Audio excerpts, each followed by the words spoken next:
pinakamainit at pinag-uusapan ngayon, Jen, ay yung di umano ay pagka-aresto kay Saldico. Naaresto ba? Ang balita, noong mga nakakaraan ay sinabi na si Saldico ay nasa, pumasok sa teritoryo ng Czech Galing Republic. Germany, pumunta ng Czech Republic.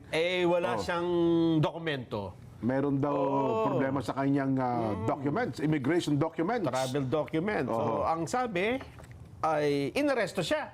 Pero ang paglilinaw naman ng Department of Justice, kung hindi ako nagkakamali ngayong araw ito no? Yung statement. Tama. Hindi daw dapat ang tawag ay aresto dahil technically ay hindi naman po pwedeng arestuhin ang si Saldico dahil wala siyang kaso dun sa Czech. Ang tama daw gamitin ay parang hinold siya dahil nga dun sa immigration rules. Hinold? Oo, Eh hinold. di parang ilang araw na siya nakahuli, parang nahulog din niya. Maaari siyang pakawalan anytime, parang gano'n. Oo. Ano bang legal terms doon, Sen? Ano ba tabat talaga? Hindi, bakit ka hinold kung wala ka namang problema? Yun lang sigurong chinecheck sir yung documents. Check ka lang, i-hold ka. Ako naman minsan din napunta ako ng Amerika. Paano naman itong mga kasama ko rin, kung ano yata yung Dala-dala. dala-dala. Dala ng ano. Oo, tsaka yung isa sa pagpunta ko ng Amerika, alam mo, pagka-alis ka na, meron kang departure yung yung certificate, slip eh. Opo. Kailangan iwanan mo yun, kailangan ibigay mo yun, tapos may pipirma sila. Hindi ko yata naibigay yun. Kaya pagpunta ko uli, nakita nila, May record. hindi ka naman umuwi, ba't nakabalik ka? Ayun. Ganun po.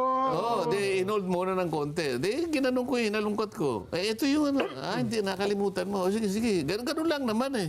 A few minutes. Oho. A few minutes lang. Pero i-hold ka ba ng... Ganito kasi yun, Opo. Ang narinig ko kasi mula kay Pangulo na nahuli na si Saldico. Ayun nga po. At minanduhan ko ang DOJ at ang kung sino-sino pa para makipag-alaman sa gobyerno ng Czech Republic. Opo. Di ba?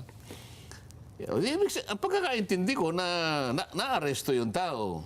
Pero nag-iisip ako, Jen, Nelson, paano nangyari yun? Kasi, alam mo, meron tayong Geneva Convention. Okay. Yung Geneva Convention ay nagsasabi na kapag ang isang Pilipino ay naaresto sa ibang bansa, natitrigger mo yung requirement ng consular notification process. Automatic po yun, Sen. Automatic yun. Automatic yun. Automatic na natitrigger yun. Opo. Consular notification process. Anong nilalaman nun?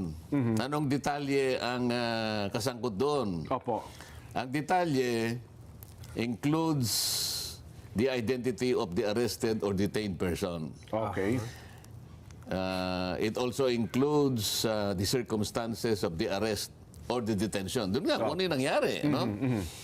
And then, ini-specify doon kung sinong court or police station or detention facility that holds that person Opo.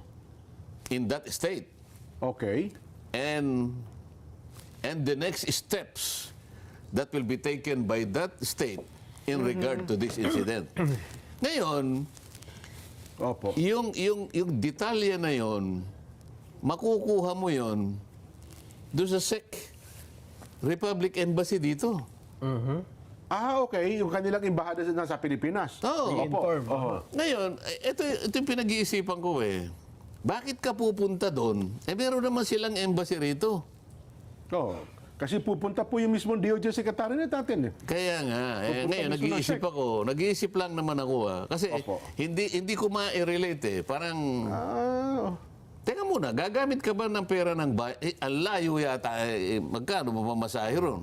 So, Pangalawa, ibig ko sabihin, Sen, dito pa lang sa embahada ng Czech na nasa Pilipinas, pwede na nating makuha kung talagang yes, Jen. hinold siya doon sa Czech. At sa pagsabi mo na hinuli si Saldico, bla bla bla, Ayun. kailangan i-publish mo yung summary ng consular notification process. Meron yun eh. Sa mga tweet, hindi ka dapat pumunta doon. Baka ako sino lang ang nagbulong sa kanya eh. Para lang makapunta. Ito, hinuha ko lang Opo. Kasi, bakit ako pupunta doon kung makukuha ko naman dito? Yung Oo nga detalye. po, Di ba? yung detalye na yun.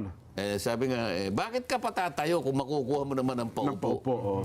Nelson, Oo. At sagutin mo yun. Ano lang yun naman eh. Logic ito eh. Opo. Logic ito. At hindi nila sabihin sa pwede, wala na yung notification. Kinontra, hindi. Yung notification process, yung automatic release ng notification process, ay pinagtibay ng International Court of Justice sa maraming kaso. Yung pala, oho. Alam mo kung ano yung International Court of Justice? Ano po siya? Ito yung principal legal organ ng United Nations. Ayun. Ngayon, kung sino man yung bumulong kay Pangulong Marcos na hindi naman base doon sa consular notification process, Ayun, oh. medyo problematic yun. May problema siya nagpadala ng Ngayon, informasyon. bakit ka pumunta doon? Samantalang ma-check mo dito kung talagang dito kung dito bumase. Kasi Opo. nagtataka ko, ba't hindi nyo pinablis yung summary?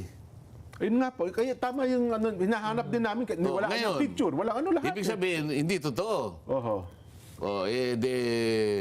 Marites yung nakuha ni President Marcos. Oho. Ngayon, yung Marites na yon pumunta sa Europe. Aha.